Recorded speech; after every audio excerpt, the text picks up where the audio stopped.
ex-principal, Sharad Centenary College, Dhania, Dhaniakhali, Hooghly, has completed his PhD from Jadavpur University under the supervision of Dr. Chittabrata Palit. He has some major publications to his credit. His major publications are Landed Middle Class and Their Politics in Hooghly, a study of horizontal mobilization, 1859 to 1914. He has contributed many research articles on fisheries and fishermen in colonial Bengal. Chuchura Bartabaho, 1893 to 1914, has been published by Rupali Publications, Kolkata. From 2006 August to April 2017, Dr. Sen has served as guest faculty to the Department of History, Rabindra Bharati University, Kolkata. Today, Dr. Subhash Sen would be speaking on the topic, The Rise and Growth of Urbanization in the Hooghly, a study on Srirampur. Over to you, Dr. Sen. Thank you.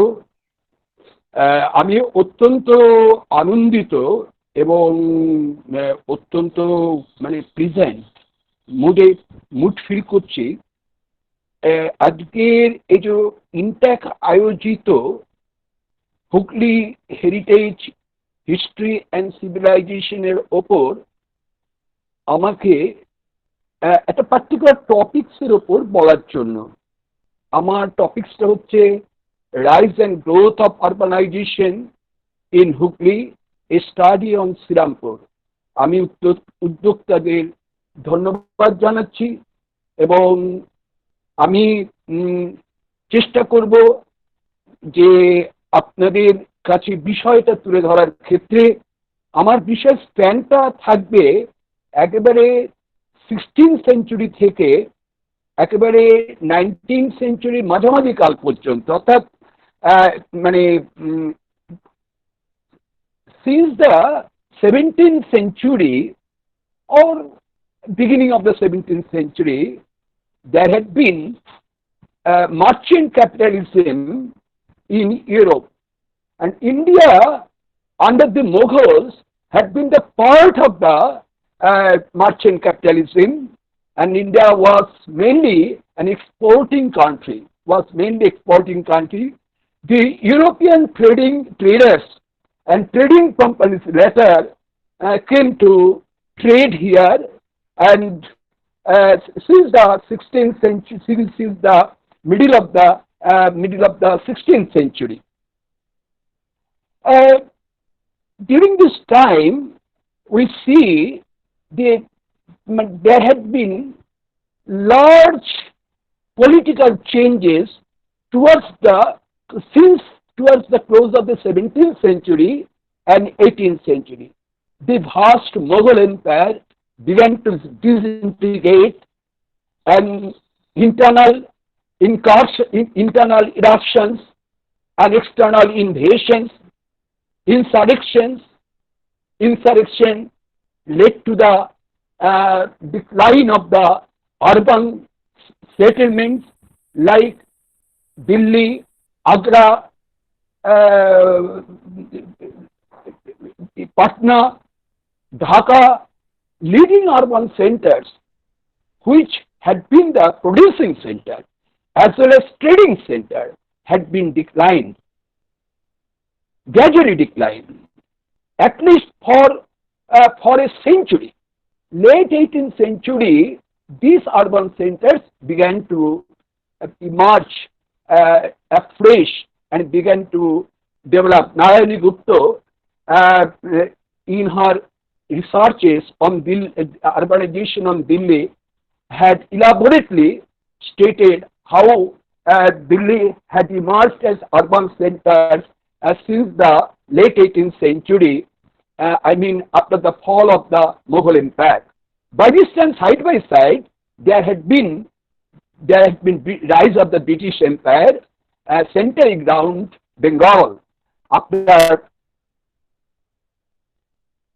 after 1765, in between 1765 to 1818, throughout India, throughout India, they established their imperial authority. But now my question, in spite of disintegration of the Mughal Empire, in spite of decline of the major urban centers in northern India and eastern India, the trading settlements on the western bank of Hooghly still survive. Trading settlement under the foreign traders, under the foreign East India companies, still survive. Why? Because of the fortunes of Bengal.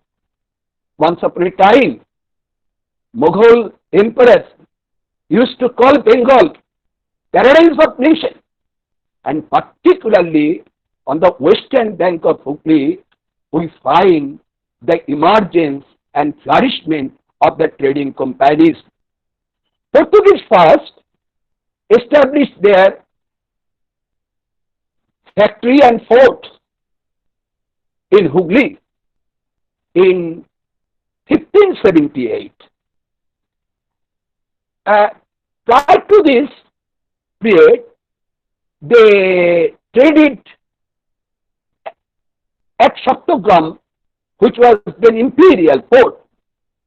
But the ecological decline forced the Portuguese to settle on the right bank of the Hooghly, that is particularly Hooghly, 4 or 5 miles away from Chattogram in the east. The Portuguese got permission from the Mughal Emperor Akbar. They established their factory in 1578 and fought there. The Portuguese purchased the cotton and silk yarn, woven goods, and exported to Malacca. From Malacca, in Southeast Asia, island, from Malacca, they purchased spices and they purchased pepper from Malabar coast. They diverted their ships to Europe after purchasing spices in exchange of cotton and silk goods in Malacca. Cotton and silk goods were then very in demand in this area. The Chinese and Malayan traders used to purchase particularly cotton goods in exchange of spices. However, this triangular trade began to decline beginning of the 17th century.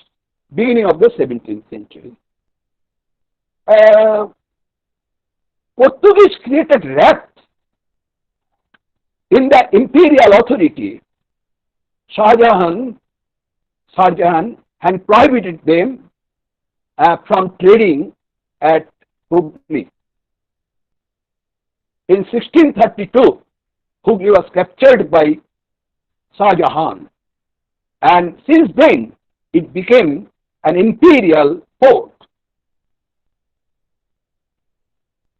After departure of the Portuguese as trading settlers, the British, the Dutch, and the French, and later Danes began to settle on the western bank of Hooghly, particularly near about Hooghly port.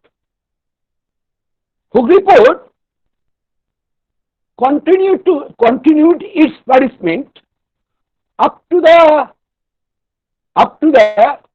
middle of the 18th century.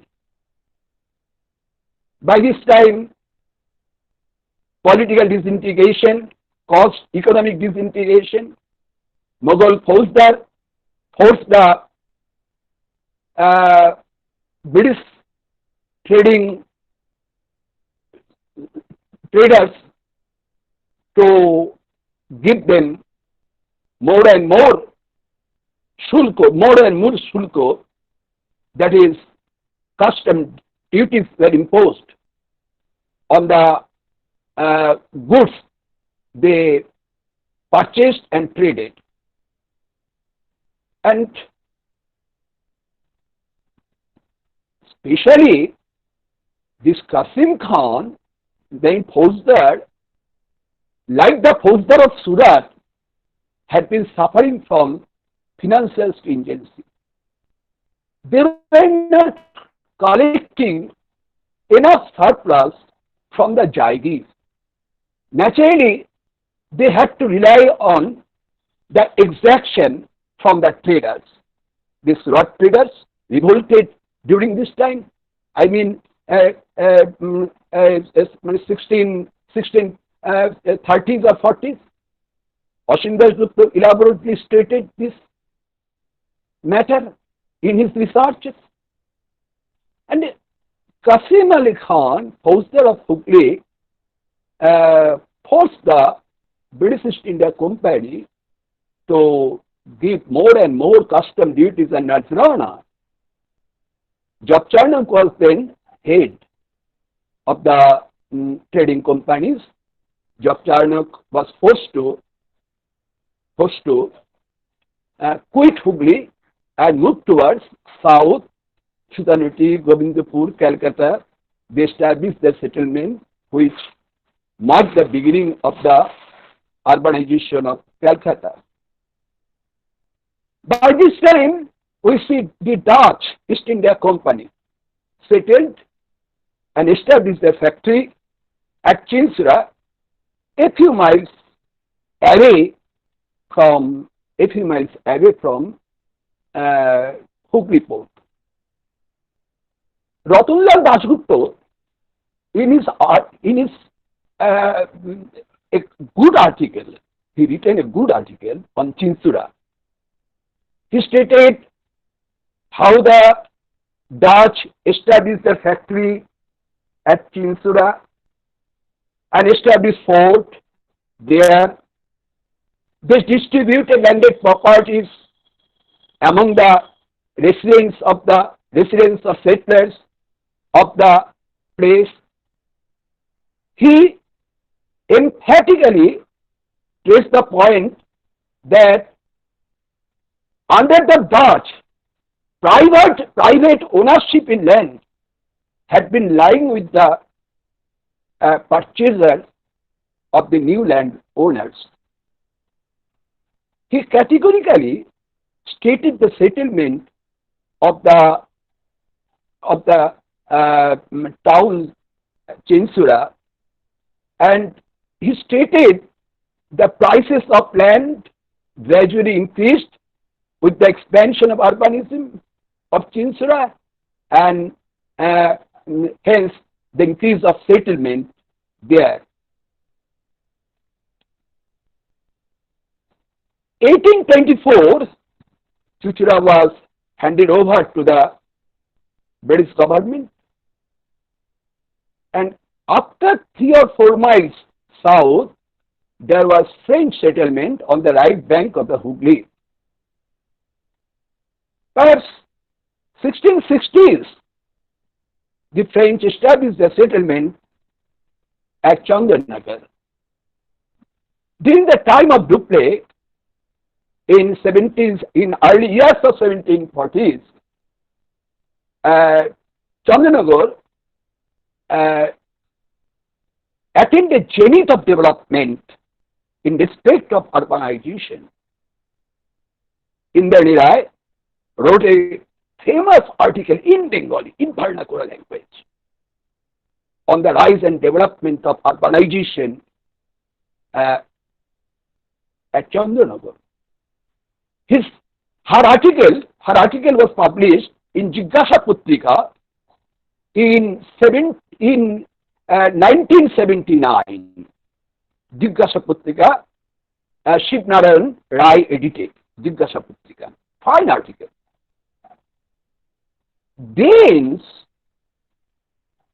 at Chandanagar, Gondolpara region established their trading settlement prior to the establishment at Sirampur. Prior to the establishment at Sirampur, they established seat of trading at Gondolpara, which was later named Binemar Nagar. But here they faced difficulties. Two difficulties. Number one, under the sovereignty of the French authorities, they had to trade. Number two, they had loading and unloading problems. Loading and unloading of ships problems. Naturally, they moved towards the south. Danish East India Company, late 17th century, began to trade in Malabar coast region, Vancouver, Malabar coast region, then Coromandel coast. They moved their trading settlement in Coromandel coastal area. Then Bengal coast, Belasur to Chinsura, Belasur to Sirampur. Originally, 1755, the Danish East India Company obtained Farman, or letter of permission, from Nawab Alivardi Khan to trade, to establish factory at Sirampur. Sirampur then consisted of 3 villages, Mahesh, Chatra, Akhna. Later, Piarapur was added to it in 1759, which was purchased from the Raja of Serapuli for their trading convenience. But these villages, prior to the establishment of the Danish settlement, had been renowned as Vaishnava pilgrimage. Mahesh, Vipradas Pillai, in his Mansamangal Kaddo, had referred to the chariot of Mahesh. Bankim Chandra Chattopadhyay, in the Bangadarshan in 1872, published a story, Radharani, where we get the description of Mahesh. However, these 3 villages, before the establishment of the trading settlement, had been known to the religious-minded people as, particularly Vaishnava sects, as their pilgrimages, seat of pilgrimages. Seats of Mahesh was renowned of this of these sites. However, why did the Danish East India Company select Sirampur as their trading settlement? Particularly by this time, Calcutta port, Sushil Chaudhary rise and downfall of the Port Hooghly has written The port of Hooghly declined because of the rise of Calcutta port. I mean, since the middle of the 18th century, Calcutta port gradually emerged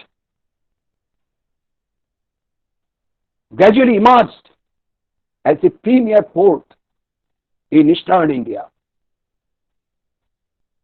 The Danish East India Company visualized the importance of the rise of Calcutta port, and they moved to Sirampur and established settlement and factory there. But this was not the reason. Reason was the existence of Shavdafuli market. From Shavdafuli market, they could purchase all their exporting goods. For example,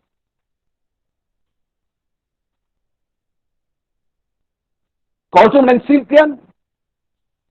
yarn, and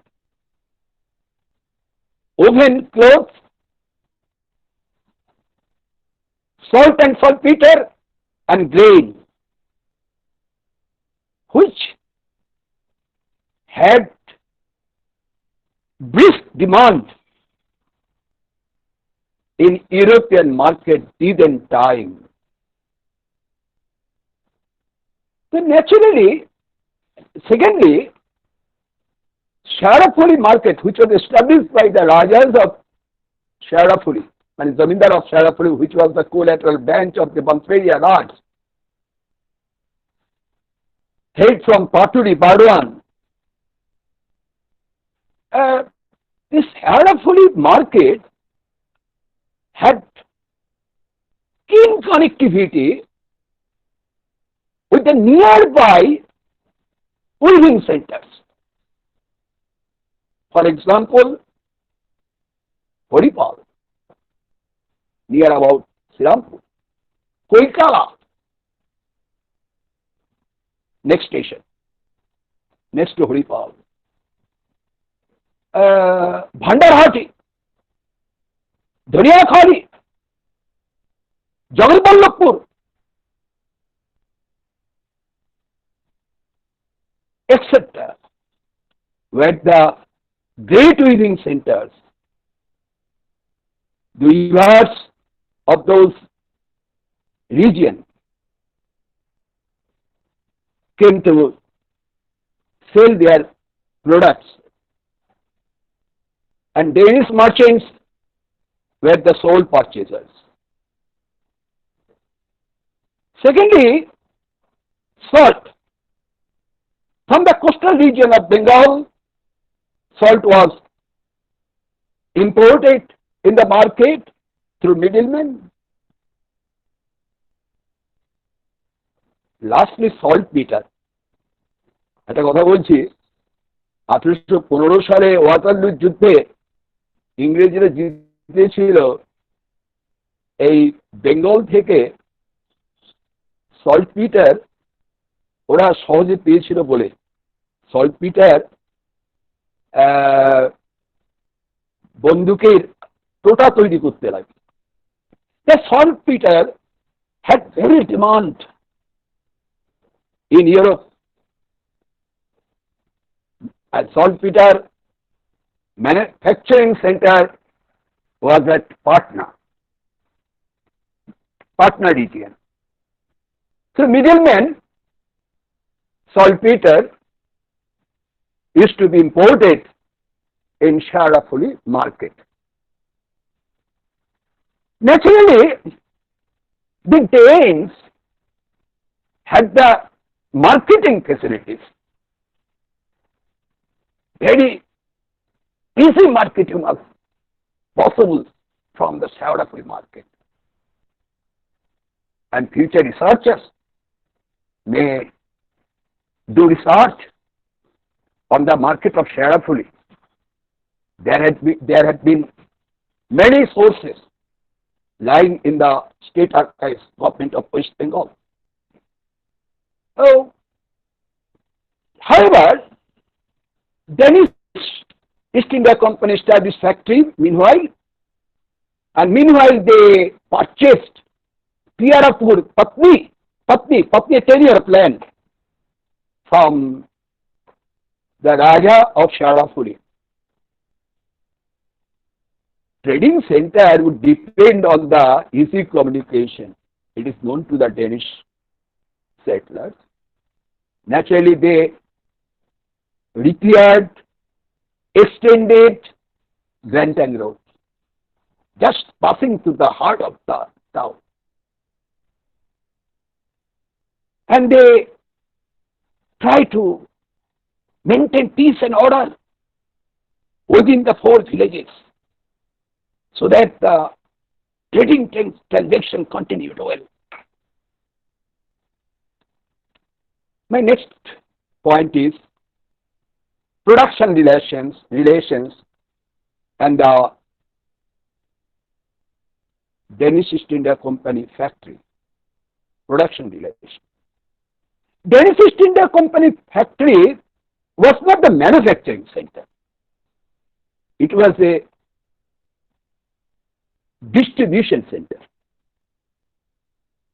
The Devan's commissionerate agents were appointed by the company to purchase goods from the manufacturing centers situated near about Sirampur. As I told you that Haripal, Koikala, Rajvallabhpur, Bhandarhati, Dhuniakhali had been the renowned weaving center.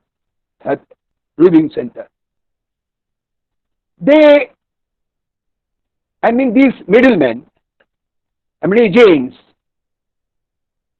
they purchase the commodities on the basis of Dadon system, putting out system. And Dadon system, on the basis of the Dadon system, the weavers were tied with the middlemen. Gradually they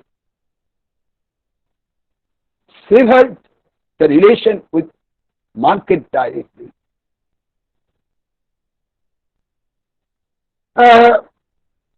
We know that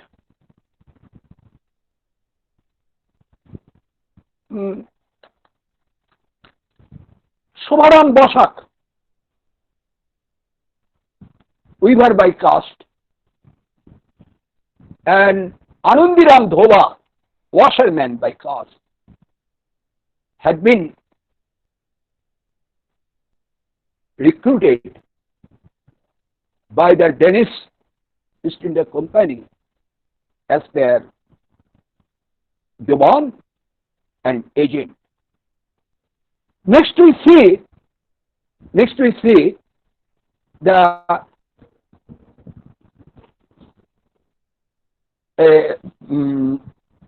Gosais, Nandalal Chakraborty, Patit Pavan Rai, Ramchandra De, former two were three were Rari Brahmin, and Ramchandra De telecast, acted as agent of the company. Ramchandra De had gathered his fortune through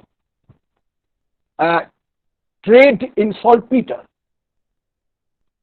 His successor, Safal Ram De, was the Dewan of the Danish East India Company. Likewise, Hariram Gosai, Ramchandra Gosai, and Raghunath Gosai, all were the agents of the company. Hariram Gosai and Ramchandra Gosai migrated from Patuli, belonging to the Barendra sect. They changed their occupation and got and took service at the Danish East India Company. The surplus they earned began to be invested in purchasing land. I have the documents that out of 57 acres of land lying under the Danish, 42 acres by the first half of the 19th century went into the ownership of the Gosai family. Raghunath Gosai was the agent of the Palmer Stone Company of Calcutta. I beg to mention here, he was close associate of Raja Rammohun Rai and Dwarkanath Tiger. He was one of the members of Aptiya Sabha established by Rammohun Rai. Naturally, Sirampur was gradually connected with the Calcutta-based regeneration, which started since the beginning of the 19th century with the arrival of Rammohun in Calcutta and foundation of Hindu College in 1817. However, this surplus earned by the middleman was spent in the expansion of urbanization of Sirampur. Next, we see by the first half of the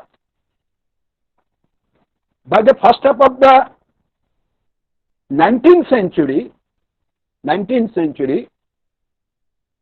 Sirampur began to be connected with Calcutta. It is to be taken into mind that in 1851, Sirampur was connected with telegraph line. 1854, Howrah-Sirampur railway was connected. Naturally, Sirampur was gradually connected with the metropolitan city of Calcutta and gradually becoming the satellite town of the metropolitan city in the late 19th century.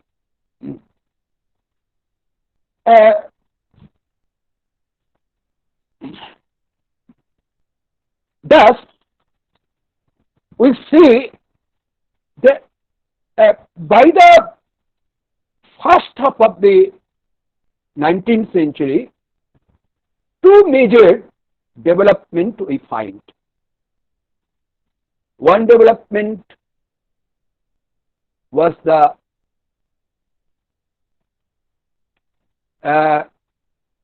departure of the Danish traders from Sirampur, and another was Danish settlement was surrendered to the British East India Company in 1845 after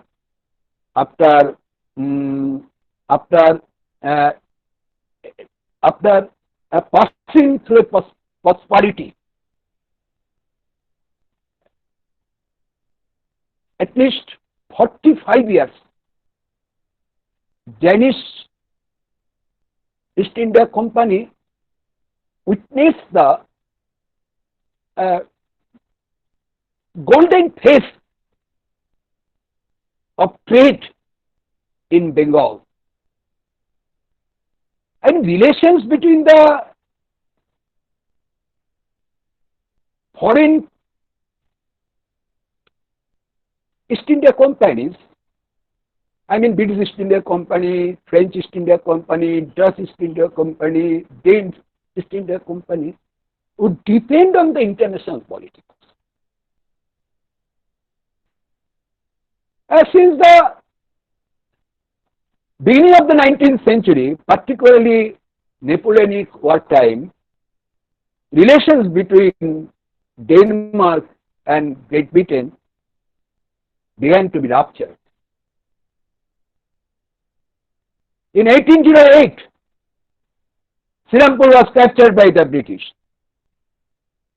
Meanwhile, Copenhagen fleet was bombarded by the British.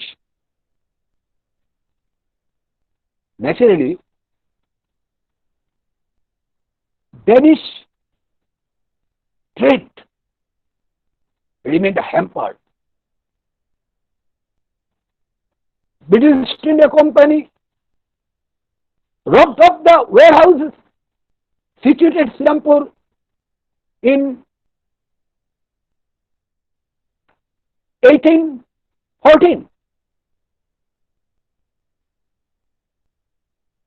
Naturally,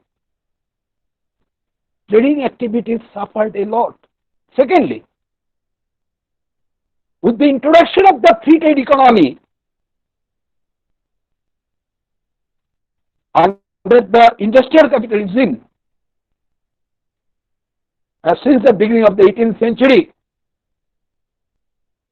the exporting goods like cotton and silk yarn and woven goods began to suffer from low demand in the European market.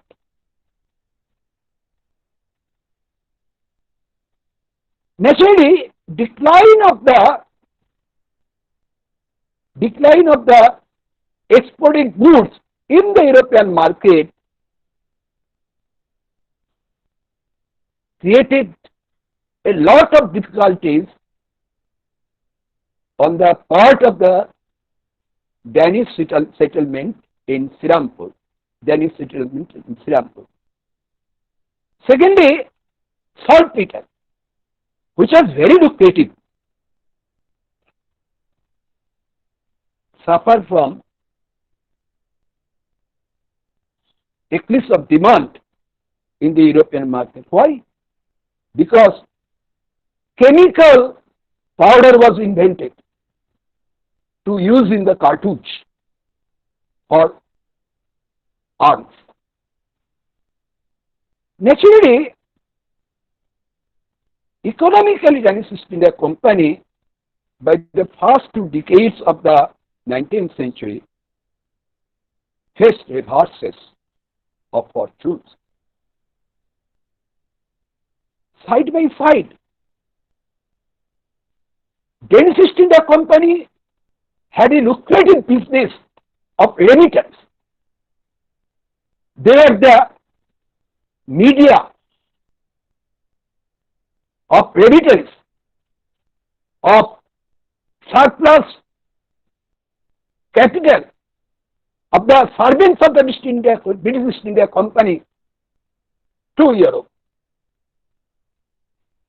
This had a very lucrative business on the part of the Danish East India Company. But political relations, but the strain of political relations, British East India Company stopped remittance of money by the Danes to their home country. Naturally, Danish East India Company suffered from eclipse. Even they had to run their administration borrowing money from the home country. By 1845,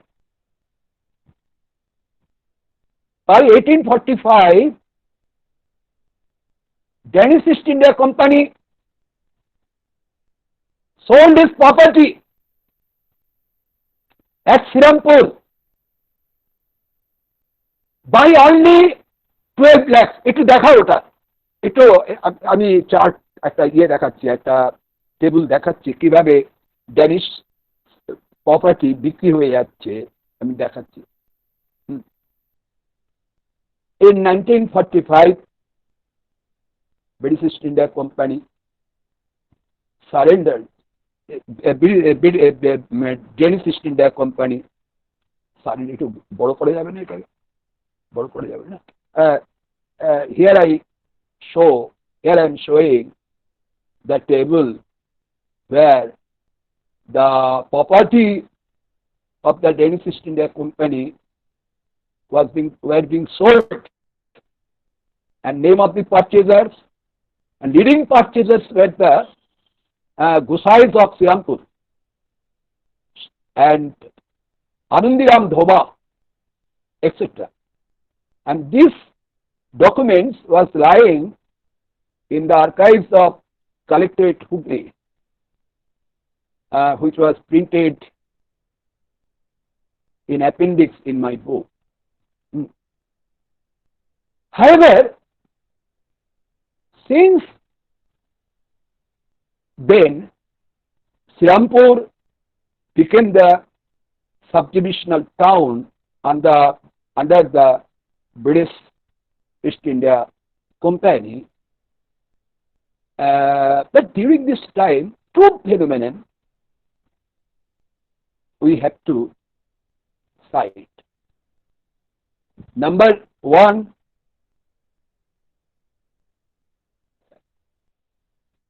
late 19th century industrialization and introduction of the local self-government. Prior to discussion this topic, let me discuss the missionary activities at Sirampur. 1800, William Carey, Joshua Northman, and William Ward, and their families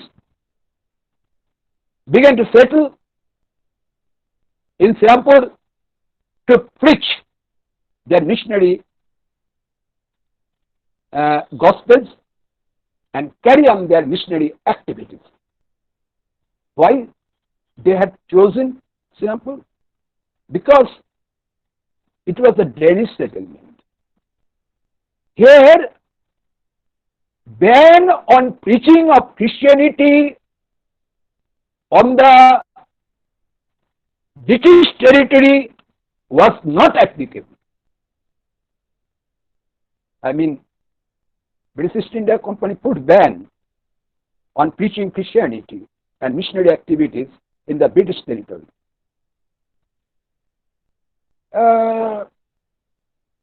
For which there are many reasons. I am not discussing it.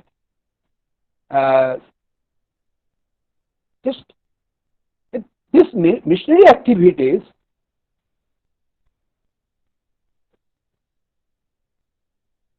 brought modernity in the warmth of traditionality, in the warmth of tradition, brought modernity in the warmth of tradition.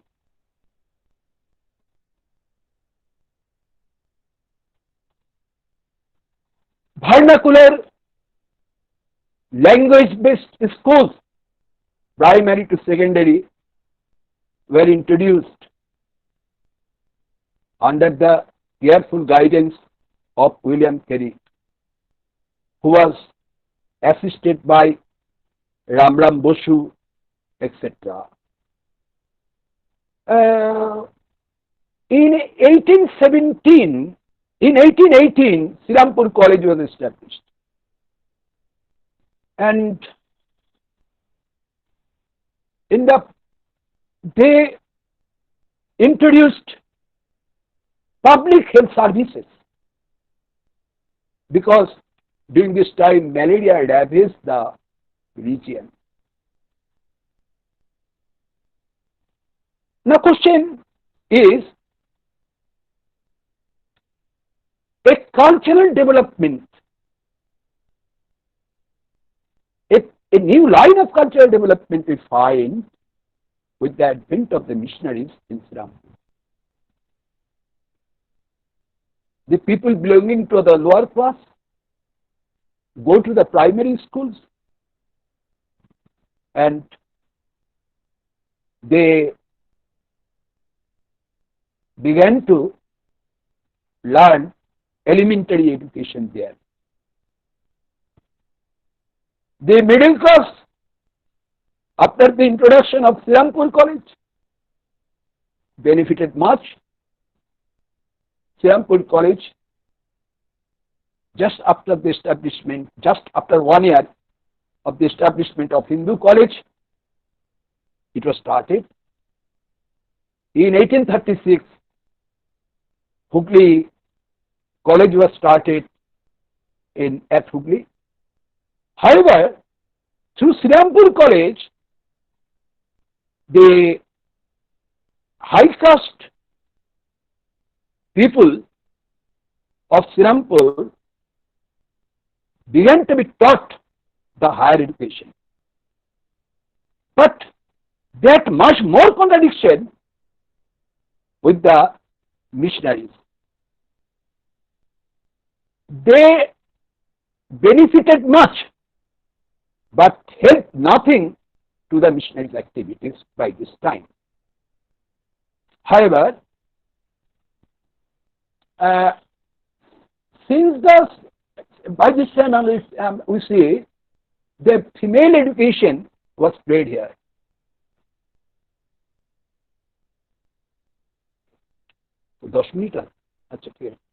Female education spread here. It was a great contribution on the part of the missionaries. And second half of the 19th century was marked importance for two reasons. One was the introduction of the Local Self-Government Act, through which the local leadership emerged and to be entitled officially to run the management of the urban area. I mean, informal leadership was established as official leader. I mean, Gosais, Lahiris, and Chakrabortis,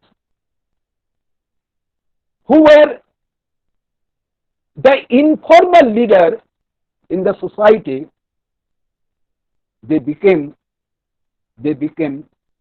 legal leaders through nomination, through being nominated and elected under the local self-government. However, since 1850s to 1900, we find the industrialization of Srirampur. In Eastern India, under the Scottish capital and non-Bengali labor, jute mill was established. Wellington Jute Mill at Risra, nearby Srirampur, very close to Srirampur.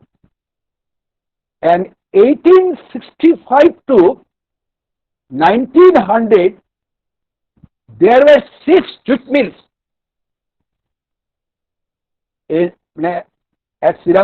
established at Srirampur, Risra region, one at Chandanagar, Gondolpara region. This jute mill, Scottish capital was invested, but labor was migratory Indian laborer. I mean, northern India, Madhya Pradesh, Bihar, Orissa, Andhra, landless laborer, which emerged. By this time, through the operation of the new land system, respectively permanent settlement, Rayatari settlement, and Mahalwari settlement, a large number of marginal peasants had been uprooted from the land. In the second half of the 19th century, they began to migrate in the industrial sector as laborers. The Sardari system was introduced, who recruited the laborers from this region. Question comes, why the landless laborer of why were the landless laborer of Bengal abstained from participating in the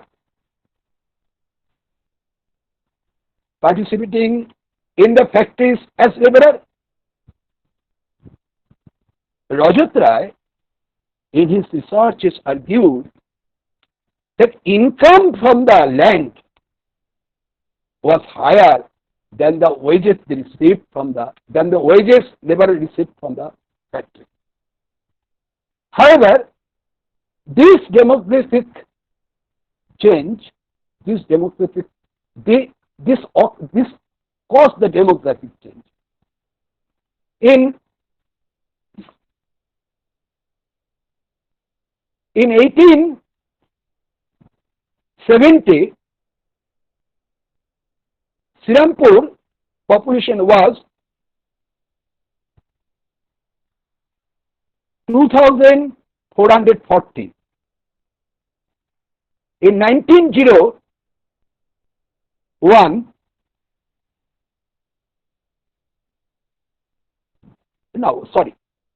24,040 in 1972. And 1901, 44,451. 51. And in 1940, the population of Sirampur was 10,258. So now, the increase of population by 1900 because of the migration of the laborers. Migration of laborers. The available data suggests the population in Sirampur increased 82% in between the years 1870 to 1901. 82%. In the same period, district of Hooghly recorded a 5.6% decrease in population. I mean, বলতে চাইছি যে হুগলি জেলাতে total Hooghly জেলাতে 5.6% population হ্রাস পাচ্ছে, কিন্তু শ্রীরামপুরে population বৃদ্ধি পাচ্ছে। Why? Because outbreak of malaria. Outbreak of malaria. Colonial development program through construction of railway roadways destroyed the ecological balance and caused outbreak of flood. It caused destruction of agriculture and caused the breeding place and outbreak and consequent outbreak of malaria. Naturally, not only the jute mill hands migration of jute mill hands from the outside of Bengal increased the population. By this time, towards the close of the 19th century, the people living in the villages and the old tourist people particularly migrated to Sirampur, Chandanagar, Chuchura, Sirampur, Chandanagar, Chuchura, Chandanagar, Sirampur, Rishra, Kodamnagar, Uttarpara.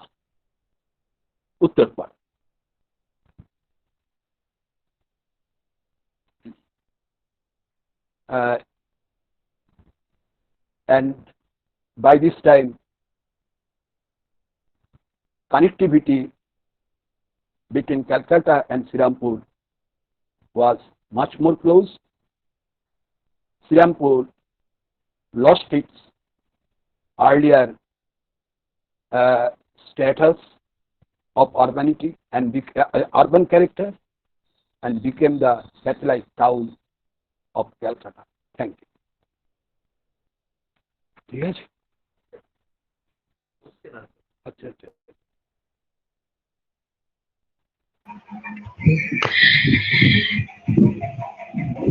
Thank you, Dr. Sen. Now I request Purba Chatterjee to begin the interactive session. Over to you, Purbadi.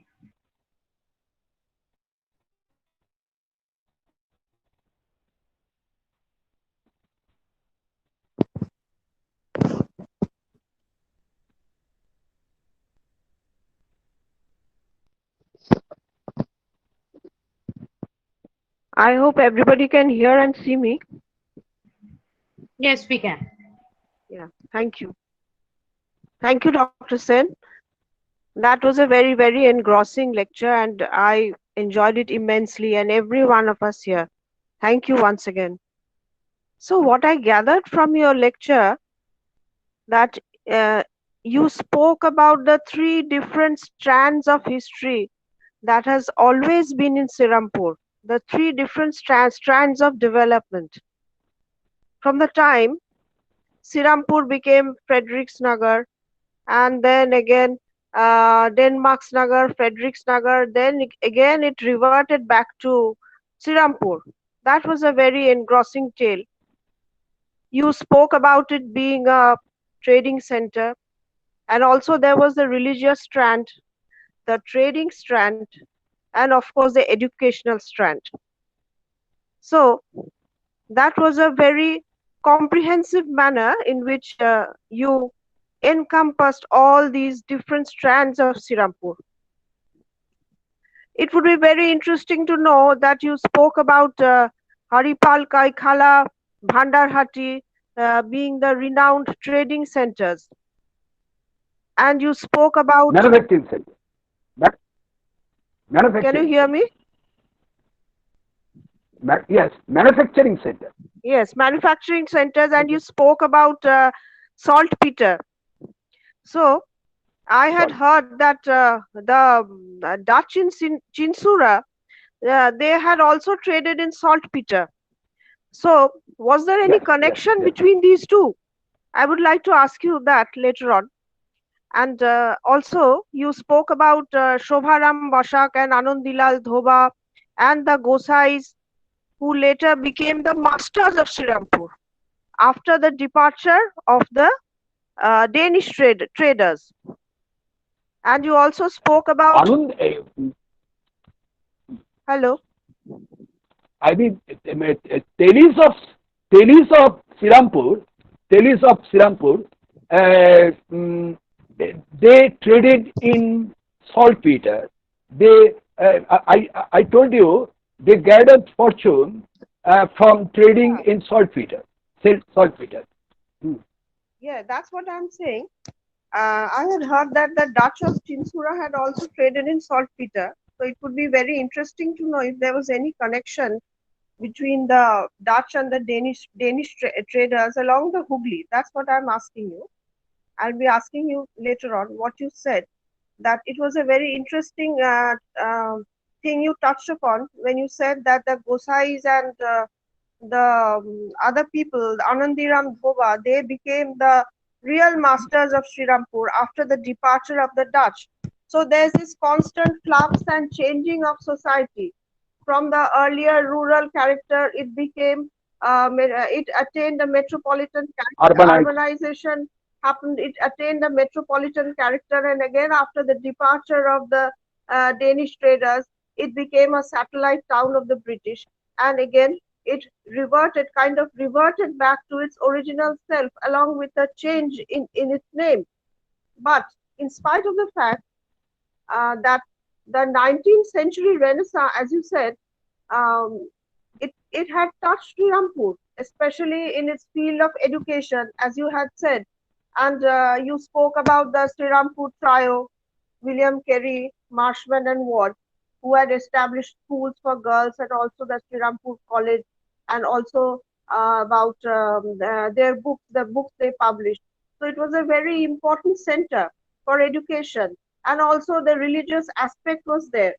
So, but due to the change in this political aspect, Srirampur lost its former glory and it reverted back. It not if not exactly reverted back to its rural self, it actually became a satellite town of the British.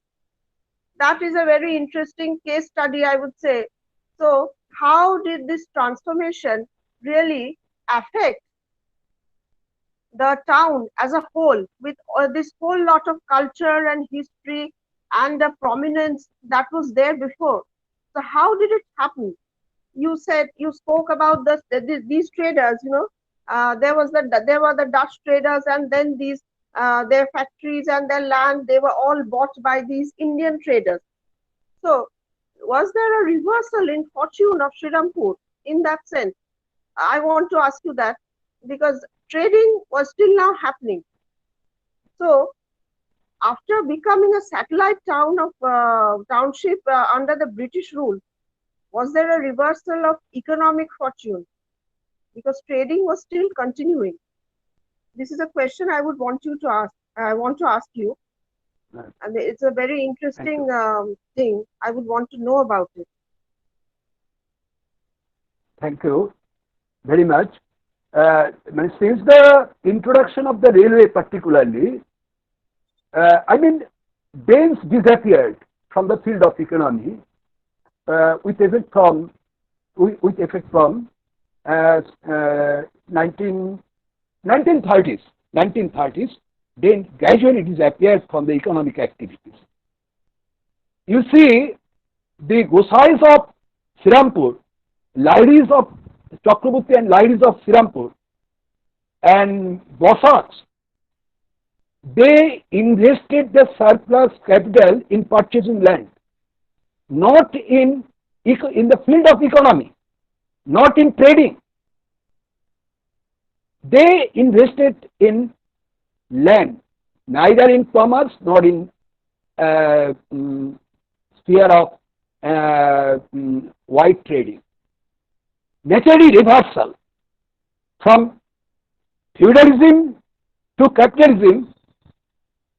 At trade was a major factor. The surplus from feudal economy was invested in trade, and surplus of trade was invested in industry. And here we see there was a reversal. Neither Gosais nor Bosak nor Anandiram Thopa invested their capital in trade and commerce further, and did not until 1906 establishment of Bengal Cotton Mill and Bengal Provincial Railway in 1893. There had been no venture in Swadeshi enterprise by these local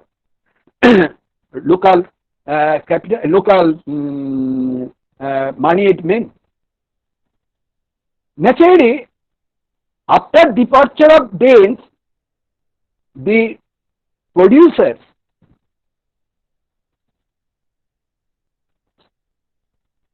did not get any major advance from any source.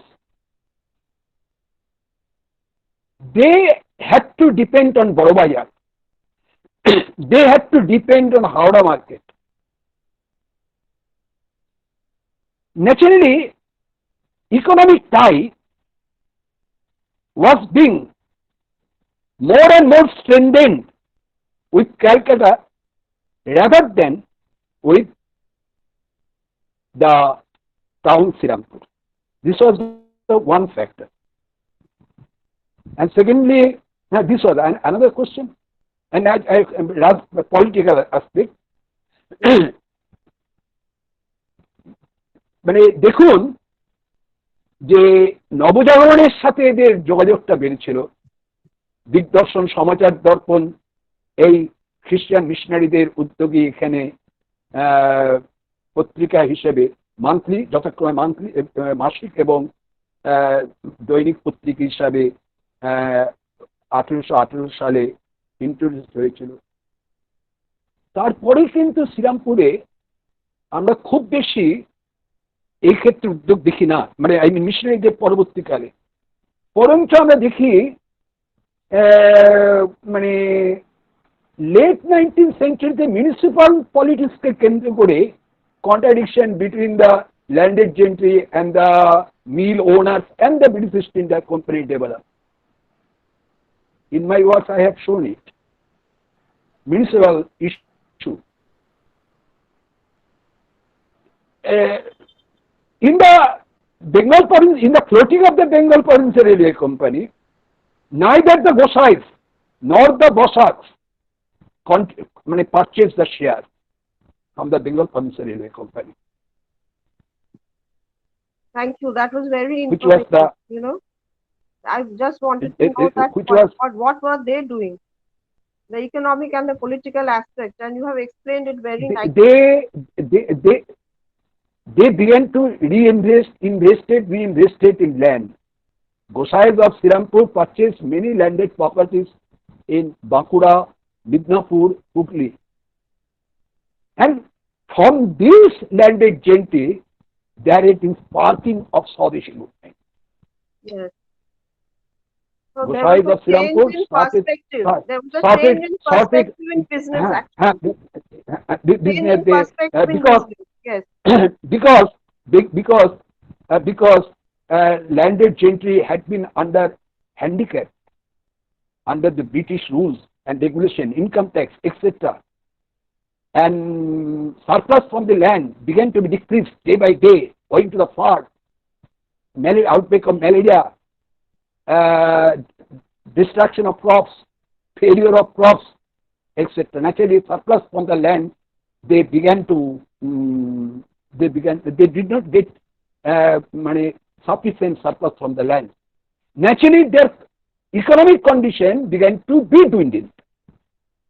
They taught their successors, they sent their successors to be taught in English education, to get services in the Calcutta-based office, etc. But here too, there had been crowd. There had been no sufficient. That is very nice. That calls for a whole different discussion. It was a very nice point you had mentioned. Yeah. But here we have to take some other questions also. There are actually two questions. Let me know one thing. Economic crisis drove the landed middle class and Jamindar to participate in the Swadeshi movement in the early decade of the 20th century. 20th century, yes. 20th century. And then they became associated with the Congress, All India Congress, and they subscribed the revolutionary movement. They subscribed, and often they gave shelter to them.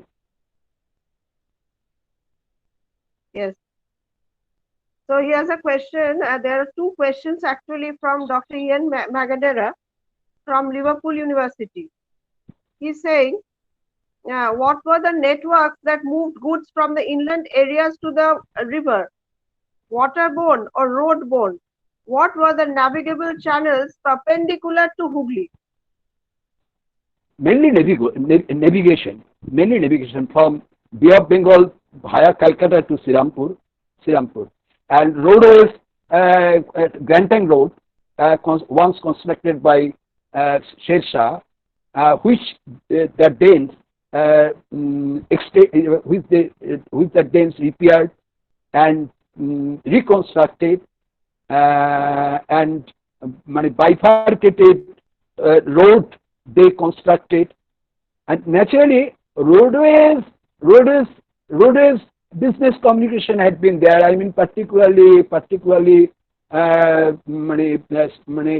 saltpeter, particularly salt from coastal region would come on the roadways, and cotton weaving articles, commodities used to come on the roadways, and on the through the seaway, particularly exported to the European countries. Yes, thank you. There's another question by Partha Pratim Mukhopadhyay. He's asking, is there any distinctive character of urbanization in Sirampur than the other towns of Hooghly? This is a question by Partha Pratim Mukhopadhyay. Partha is my student. Yes. Yes, I mean, Chinsura, Chandanagar, Sirampur had the same character. Their emergence, their development, but pattern of urbanization became more and more different and changed towards the close of the 19th century with the commencement of industrialization. First. Secondly, missionary activities at Chinsura and Sirampur had been very limited way. I mean, missionary could not preach their, had not been allowed to preach their, or allowed to carry on their missionary activities. Naturally, they had chosen Dinamar Nagar or Danish East India Company, Danish settlement, Sirampur. Naturally, the cultural pattern in Sirampur was different from the Chinsura and Chandanagar. And secondly, as a manufacturing town, towards the second half of the 19th century, Sirampur was largely manufacturing town, which Chinsura and Chandanagar left. Chinsura became the administrative town. Since 1790, Hooghly Chinsura became the administrative town since 1793, but Chuchura was chosen in 1873. Chinsura was the headquarters, became headquarters. And Chandanagar was a separate French settlement. It was independent. It was merged with the Indian territory in 1953, 1954-5, etc. Naturally, pattern of urbanization was different from Sirampur to Chinsura and Chandanagar. Industrialization in the second half of the 19th century changed radically. Whereas Chinsura was administrative town, Chandanagar too, but Sirampur was administrative town. Industrial town. Growth of population was higher than Chinsura and Chandanagar. Growth of population at Sirampur was higher than Chinsura and Chandanagar. Well, here's the last question for you. I think we are running short of time. So here's the last question for you. But by the way, thank you because you have explained it very nicely. But we have to take one other question at least. This is a question from Mohit Ranadeep. He is saying, thank you, Dr. Sen, for your valuable and informative lecture. I would like to know from you about the role of river Ganges in the development of Srirampur. How was the importance of the river decreased suddenly?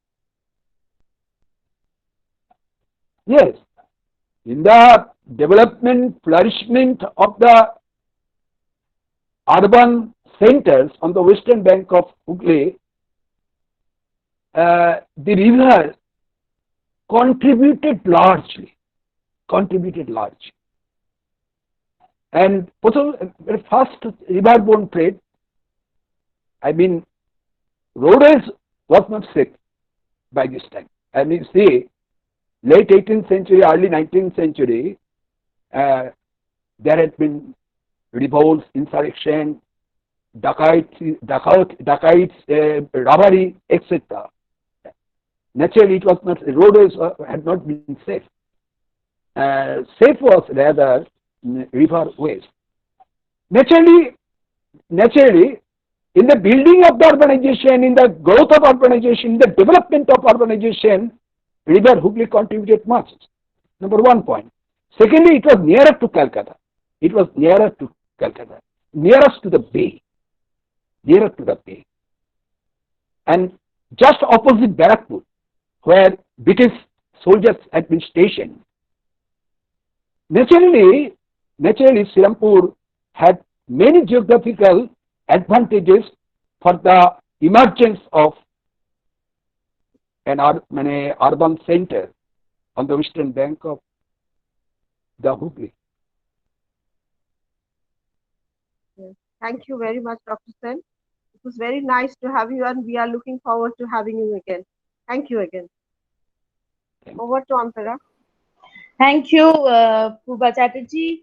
Thank you, Dr. Sen. It has been an experience for all of us to have listened to you for almost over an hour. We thank you for your patience. We express our gratitude to you for agreeing to speak here today.